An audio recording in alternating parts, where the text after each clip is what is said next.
nothing solidified the fact that I was going to go to college and finish college than working at Subway. Oh, there you go. Yeah. Oh my gosh. I was a sandwich artist. Yes, Golden Shapes I was. And it was tough. It was tough, but it really taught me a lot of skills that a classroom would not have. That's absolutely right. This is not a promotional video of not going to college, everybody. So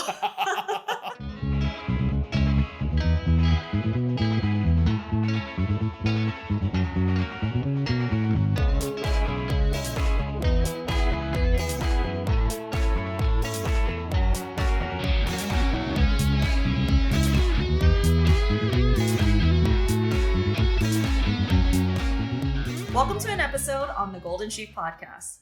Who are you? Hi, Megan. My name is Neal Kerr. We get right into it, guys. So where were you born and where do you currently live? I was born in Del Rio, Texas, which is down on the border, and I currently live in Round Rock, Texas. Alrighty. Texan. Yeah. Through and through. How old are you? I'm 44. 44 years old. And what is your profession? So I'm a financial advisor. Okay. One sentence. How did you get here? That's tough. I joke with people and I say desperation.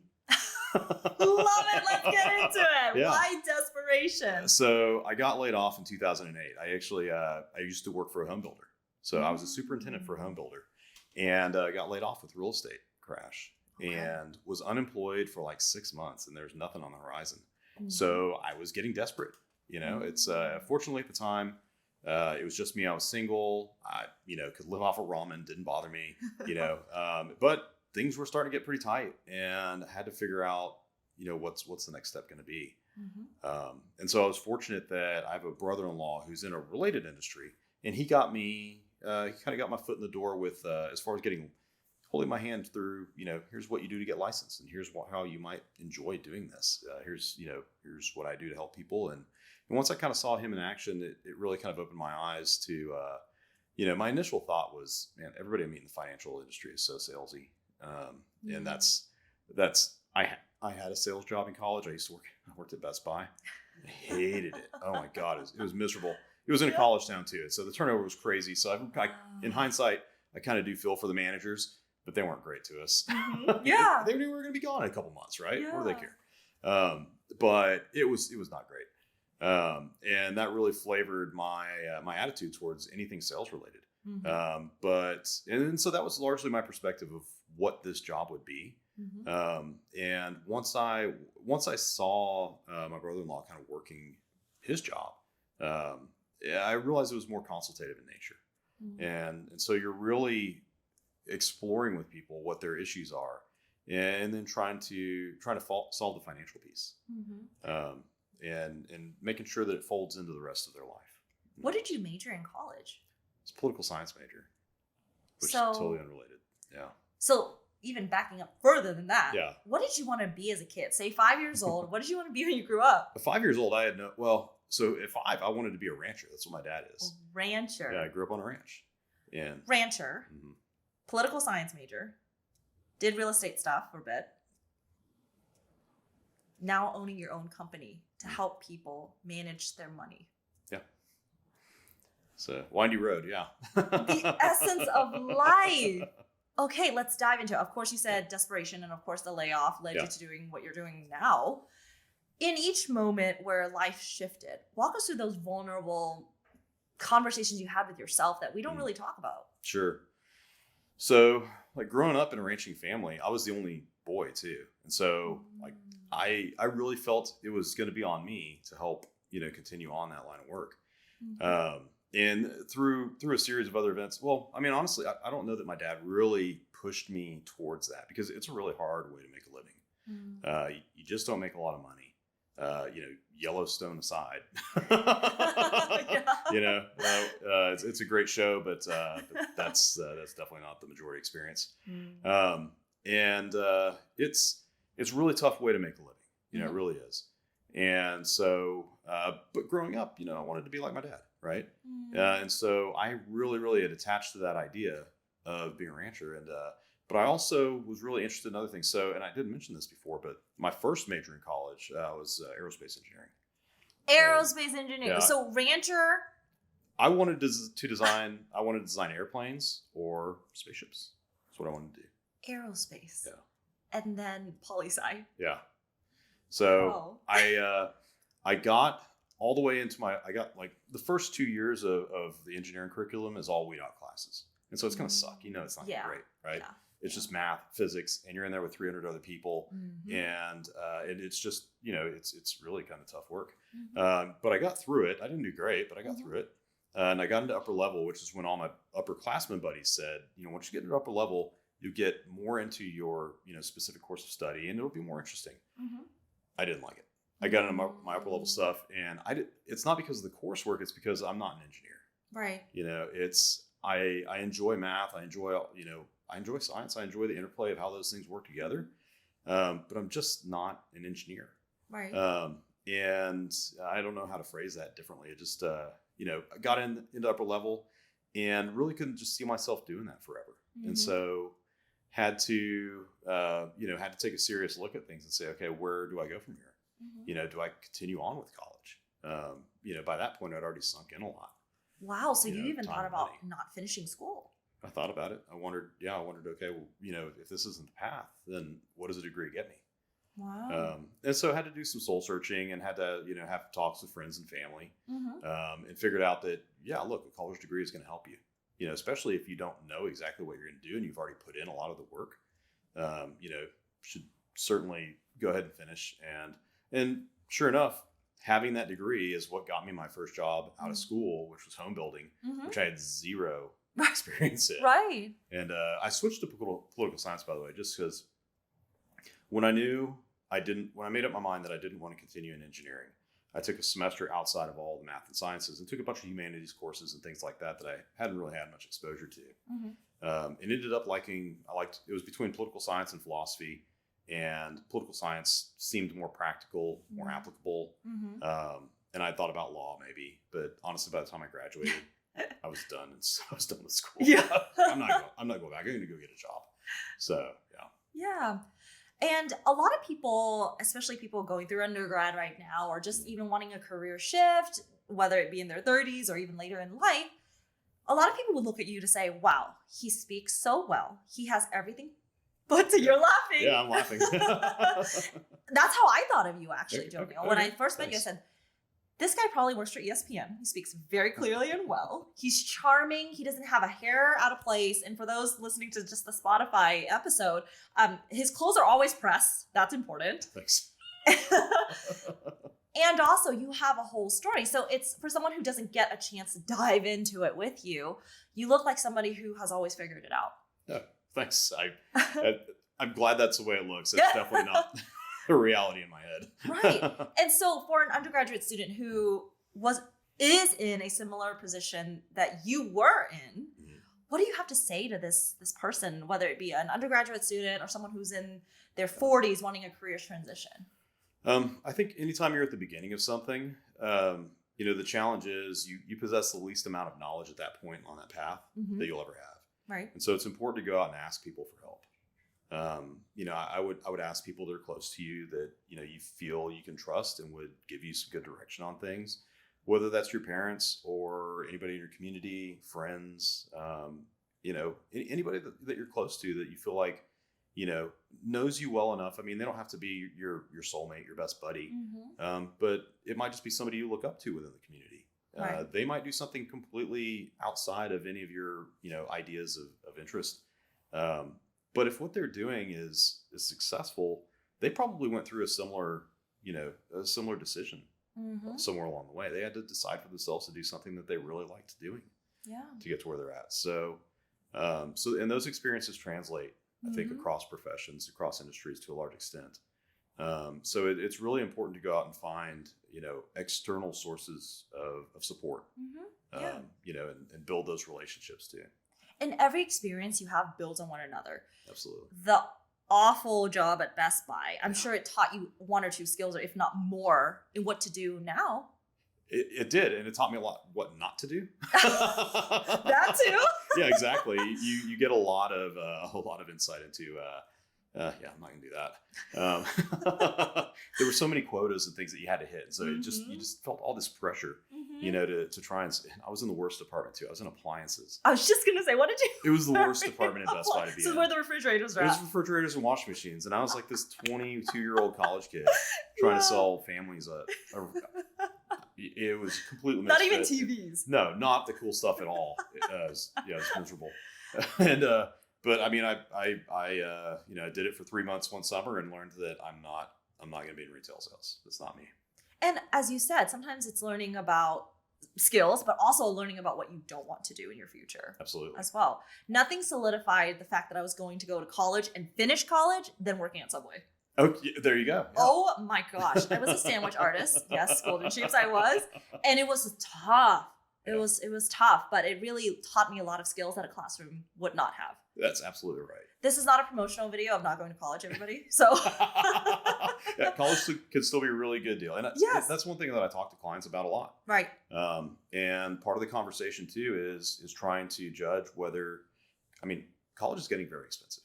Mm-hmm. And so I think that in order for it to be a good deal, you really have to take a look at what it's going to do for you. Mm-hmm. And you may not know, honestly. Like in hindsight, I didn't know. Mm-hmm. I thought one thing and I was wrong. Mm-hmm. But having that degree got me my first job out of school, being a home builder. Mm-hmm. And it's, I think largely it's just a way to demonstrate to employers that you can be educated, you can take instruction, you can meet deadlines, you can do the things required. Right. There are proxies for that. There are other things that will fit that, but you have to be able to prove to other people that you can do work before they're going to take a chance on you. Right. I have never heard anyone talk about college in such a succinct way like that. You should probably work for a university or something. If they pay me enough, sure. You could work for the business school. I could see you totally rocking. I would absolutely take an endorsement deal. No problem. Yeah, no, definitely. So if you think about money, let's talk money. Okay. 3 words that describe money to you. Gosh, I've never thought about it in just 3 words. I'd say for a lot of people, it's stress. Stress. Eventually that should come to relief. Relief. And then confidence. Confidence. Stress, relief, confidence. Yeah. Before I asked you that question, I thought about my answer. Okay. And I thought powerful, limited, hard. Yeah. Those are good. Right? Yeah, absolutely. So let's just say somebody says, okay, well, I don't have enough money to work with a financial advisor. What do you have to say to that? That should never be a limiting factor.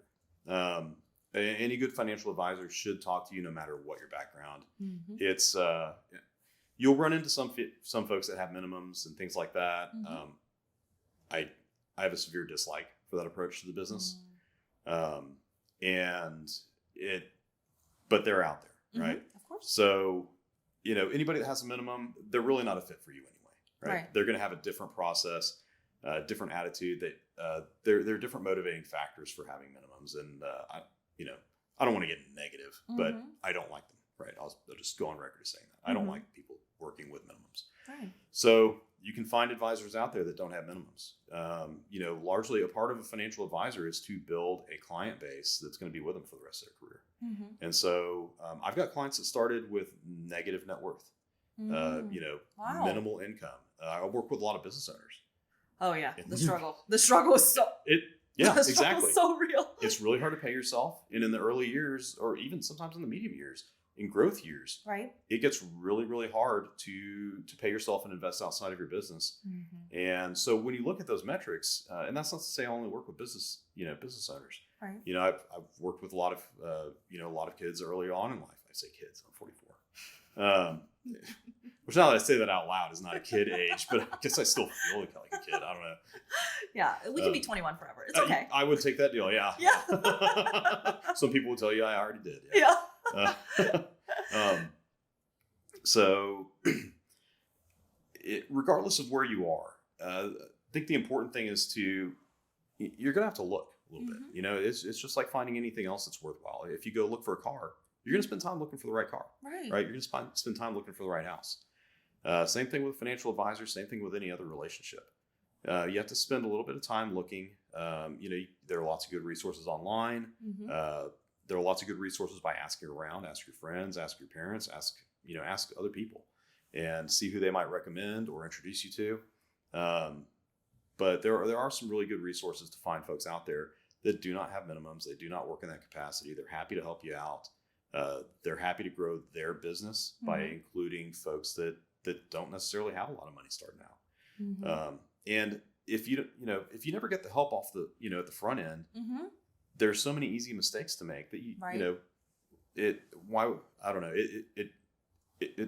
it gets on my nerves, and I lose my words. I start to get frustrated around it. So there's there are lots of good advisors out there that will not have minimums and are absolutely available for people who don't need to put down a planning fee, who don't have to have a certain number of assets in place to invest right away.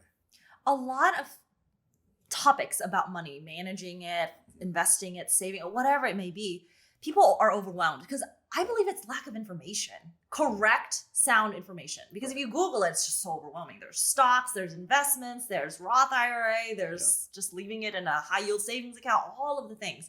So let's do a fire round of you giving kind of a capsule, one sentence or two. Sure. For each decade of life, 20s, 30s, 40s, 50s. Okay. How about that? Okay. Sure. Right? Okay. So a 20-year-old, what's your financial advice for them? Build a buffer account.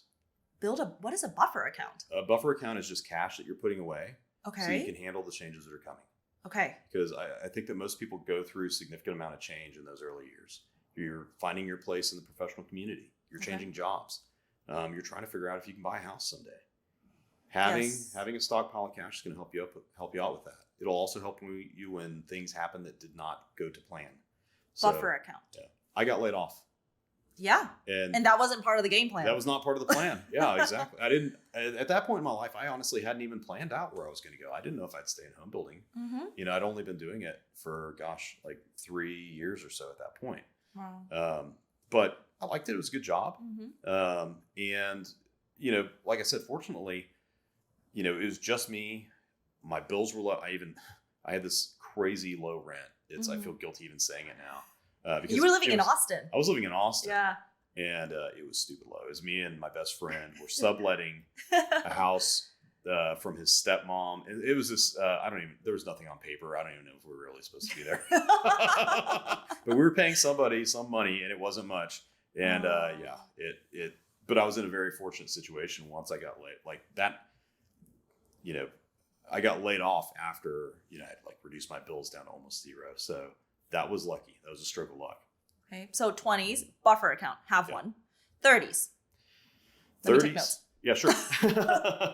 So 30s is really when you should start looking at, investing long-term. Investing long-term, guys. Yeah. How do we start with that first step? So the first thing you have to do is you've got to make sure that you have some difference between your income and your expenses. Okay. Right. It sounds simple, but it's not. It's not at all. I'm in that right now. Yeah. So the best thing to help with that is nobody likes to do it, but you have to have a budget. And it doesn't have to be, it doesn't have to be super strict, but you got to take a real look because, your bank's not going to give you extra money just because you were wrong on your expenses. And so you have to get clear about it. Right. And one thing that's helped me, I'm not a financial advisor, so tell me if I'm wrong, but one of the things we don't budget for, aside from emergencies and living costs, is the fun money. Yeah. You need to have some miscellaneous money as well, because realistically, you're going to spend that money on, I don't know, a smoothie or a margarita or something. You got to live or else you're going to break down. I mean, you can't just go to work every day just so you can pay somebody else. Oh my gosh, no. Right? Within budget. Within your budget, absolutely. Yeah. Absolutely. Budget for it.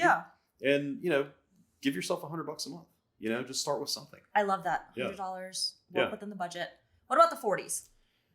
So 40s is really, depends on what stage of life you're in, right? So 40s, people have usually kind of gotten through. 30s is really kind of the hardest time, I think, financially. Once you get through that, the 40s, things tend to kind of loosen up. People are reaching a level of maturity in their careers where the cash flow is easier, right? The expenses are easier to understand and anticipate. So it gets better, Joe. It does get better. Okay. It does get better. So hopefully you've had that buffer account, and if you've used it, you've replenished it. That's rule number one. If you use it, build it back up. Okay. It's just an emergency savings account. That's at least 3 months of expenses. Okay. 6 is best. Yeah. 6 is best. 3 to Okay. 6. 6 gets really daunting though. If I throw that number out, people are just like, "Holy shit, that's a car." No. And a quick one for the 50s. So 50s is really when you have to start looking at your retirement plans. Oh. And I'm not saying 401k, right? So retirement strategy is when does retirement start to make sense? Everybody jokes and they say tomorrow, right? Or yesterday. Yeah, exactly. Yesterday. And I was like, well, can you live off of $2 a day? Yeah. All right, then you can't do it. But it really becomes important to start paying attention to how all of your financial components are going to build a retirement lifestyle for you.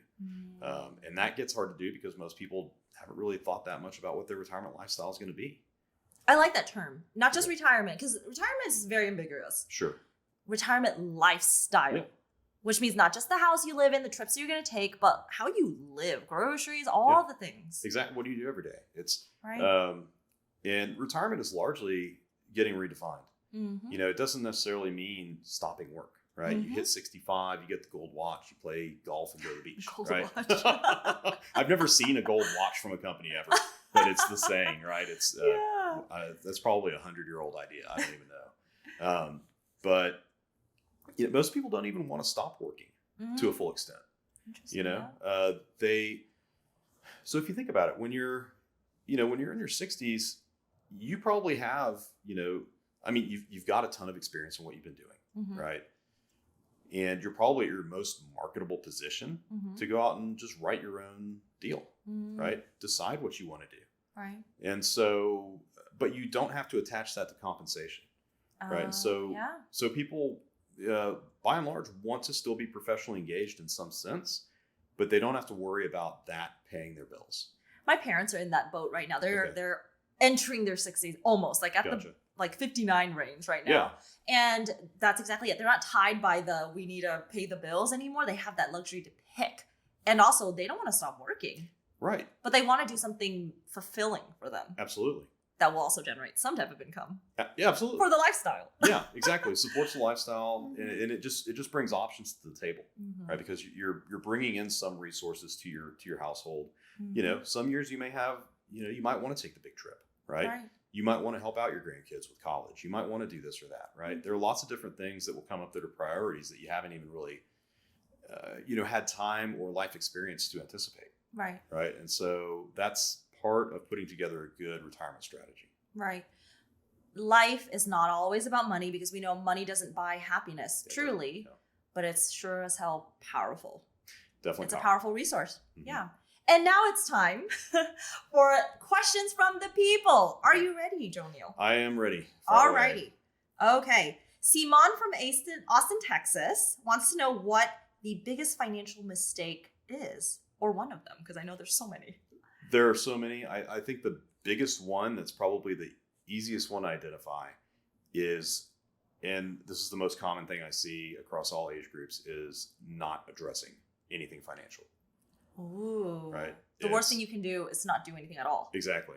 It's Rush said it best. If you decide, what is it? If you choose not to decide, you still made a choice. Right. Ooh, that's a Rush lyric. That's a soundbite in itself. There you go. Yeah. Oh my gosh. I plagiarized it, but yeah. But yes, more or less. That's exactly. Quote by unknown writer. Yeah. And interesting. Okay. It's but I mean, it happens all the time when people, will meet them and they might be making great money, but they haven't done it. They put something in their 401k because that was the default option, right?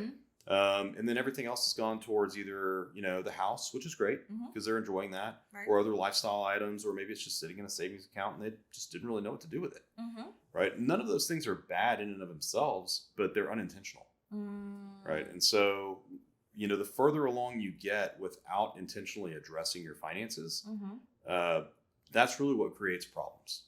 Okay. And it creates bad habits that are hard to overcome. Right. And that's one of the hardest things about personal finances. You just got to break that inertia. You do. Just ask the questions, like start. Yeah.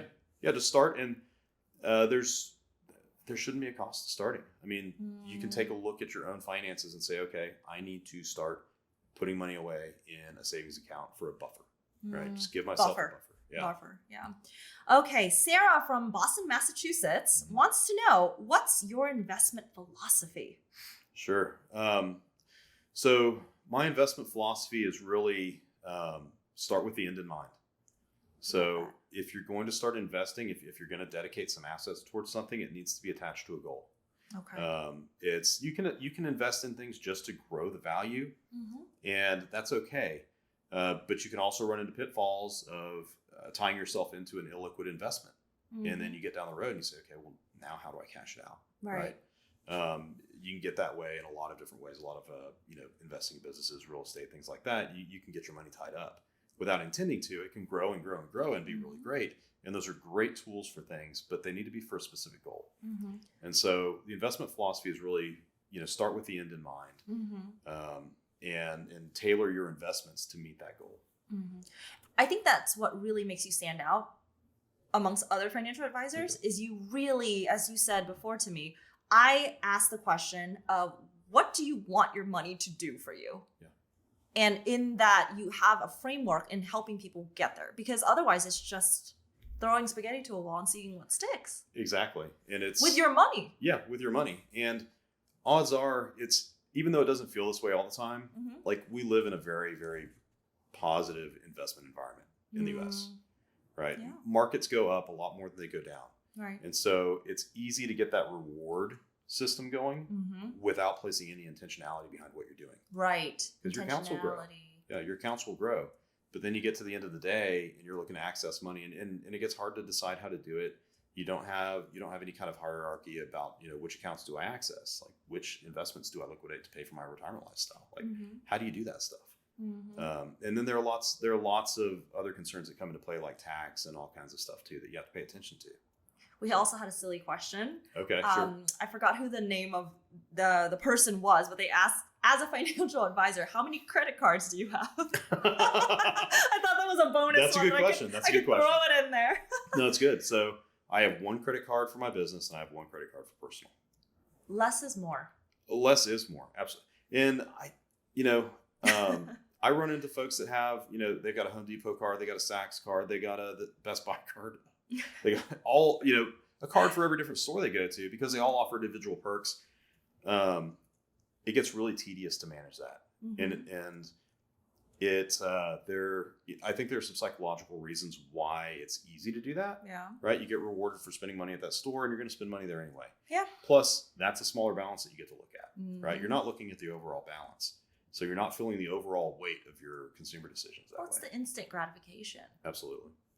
Honestly, yeah. That's what it is. Yeah, bite sizes. Yeah. And yet, it's like eating popcorn. Oh, it's this. Who eats one piece of popcorn? Yeah, you never, really no. don't. You can't. Yeah, you're psycho. And so it's same thing with spending. I just compared money management to popcorn. But in a nutshell, what is your golden sheep advice for us if you zoom out looking at your storybook? What can you gift us? I don't know. It's it feels odd to give that advice because I don't feel like I've got it figured out. But if I could say anything, I would say, trust yourself. Trust yourself to get through things. There were lots of times when I couldn't see around the corners in life, but you still have to move forward, right? And it helps if you build a support system. So it's important to have people in your life that care about you. And a lot of people aren't born into those situations where they have, families that are watching out for them and supporting all their decisions and are open-minded and things. You can run into situations like that where it's not present, but you always have the opportunity to go out and build. We're surrounded by people. And there are lots of opportunities to go. So you've got to get out and meet people that are looking for people like you. Like me? The golden sheep? Exactly. Yeah, absolutely. I love that you use the analogy of you may not know what's around the corner. If you move, you may find out. Yeah. But if you don't, you for sure won't. You won't. Yeah, absolutely. Right? Like 100%. You're not going to move. It'll always be a mystery. Right. Yeah. So if people are like, I'm sold, I need to give my money to this wonderful human being here. How do people find you, Neal Kerr? Sure. And so I do have a website. My phone number is on there. Don't come to his house, people. But your website. What is your website? So it's www.kerr, that's Kerr, dash, like a minus sign, financial.com. So www.kerr-financial.com. Find him, guys. He will be so helpful. And with that, that's a wrap, Golden Sheeps.